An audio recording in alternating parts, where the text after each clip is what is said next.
Don't spread what happens in your house with the other Muslims. Don't do that. Don't sit down with other women and complain about the men, or complain about your house, or complain about the children, or complain about your food, or complain about this. Don't do that.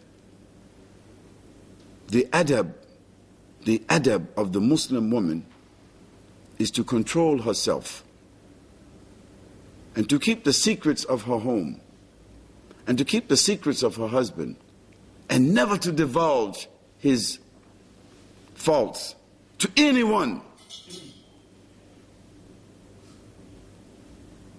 We remember that woman who came to the Messenger of Allah sallallahu alaihi wasallam, and she said, Ya Rasulullah,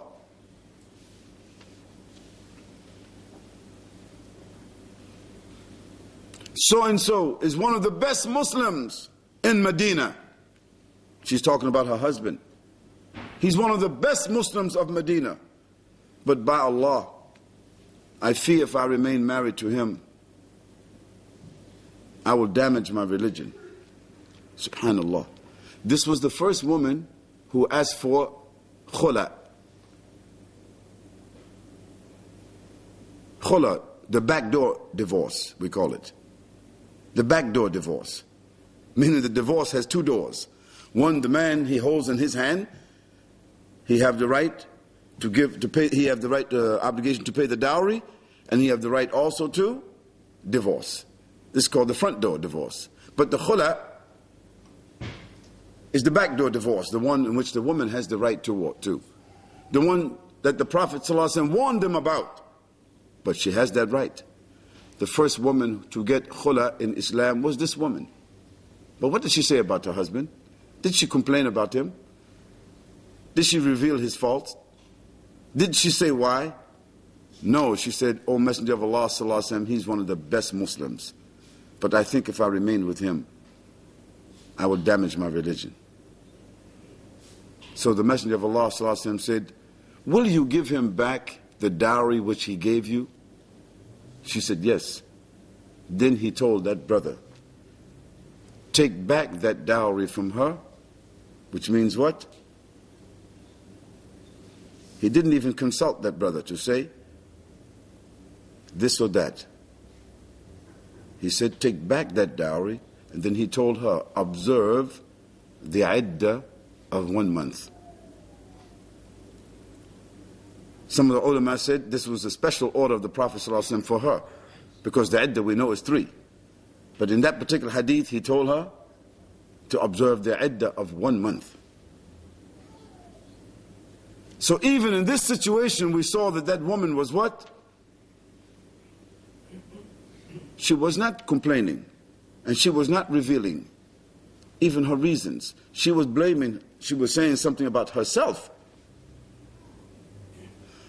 So sisters, one, regarding your behavior, you are the mothers of the future generation.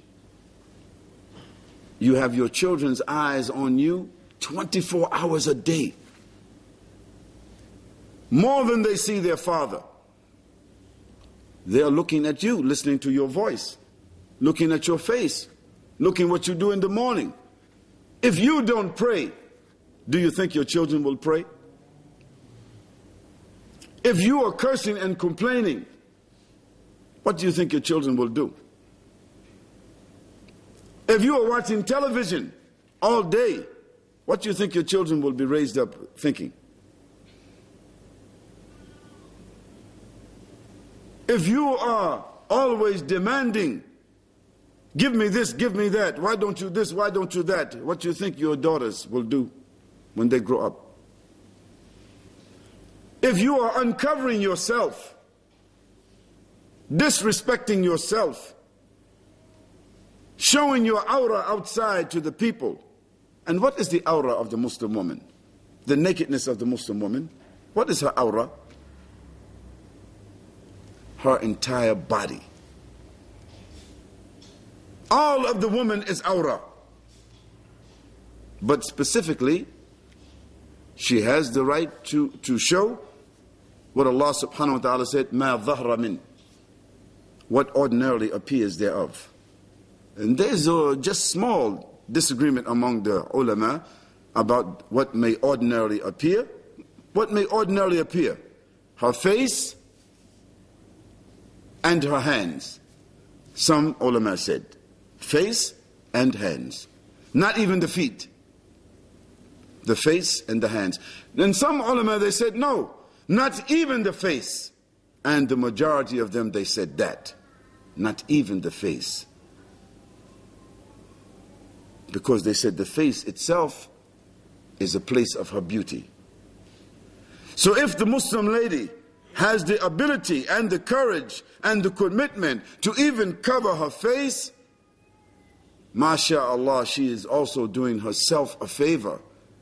And she's also doing the Muslims a favor because she removes another level of the fitna. But minimally, she must cover her entire body except for her hands and her face. And some of the ulama even went further and said, if she will cover her hands, this even will still be better because the gloved hand will distinguish her from the open hand of the man. So we cannot say every sister must absolutely cover her face and wear the gloves on her hands. We cannot say that. We say those who do it, it's mustahaba. It's good for her. It's a blessing for her. But we don't force the sisters to do that, especially in the kuffar country, where maybe they will feel constrained to even go out and they will develop a psychosis for themselves. And we don't force the sisters to do that and make them create a psychosis. No. But you Muslim sisters should minimally cover your entire body, except for your face and hands, minimally. And covering the body doesn't mean wearing jeans and wearing a scarf on your head. No, this is not the body, because there are conditions of the clothing. The clothing should not reveal the shape of any part of you. Nor should the clothing be transparent so that your skin can be seen through it. It's very clear. There are more conditions. Nor should that clothing resemble the clothing of the women of Jahiliyyah. So that means the sisters who's wearing the niqab, and it's say these designer names, Gloria Vanderbilt, CK1, what's the other one? Christian Dior.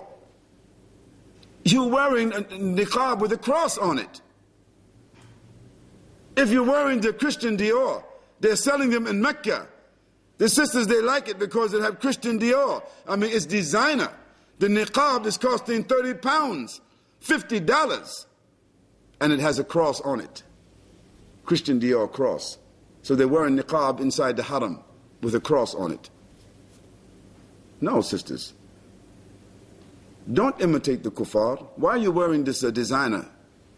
What's the design for? What's the difference between the wives of the Prophet ﷺ, the Ummahatul Mu'mineen, when the ayah came from Allah subhanahu wa ta'ala, the ayah of hijab, when they heard it, they tore their aprons and they covered their faces. They tore their aprons.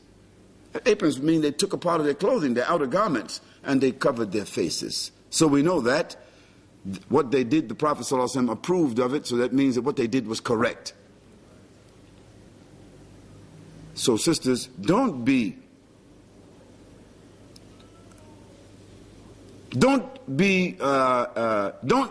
expend money unnecessarily, and don't imitate the kuffar.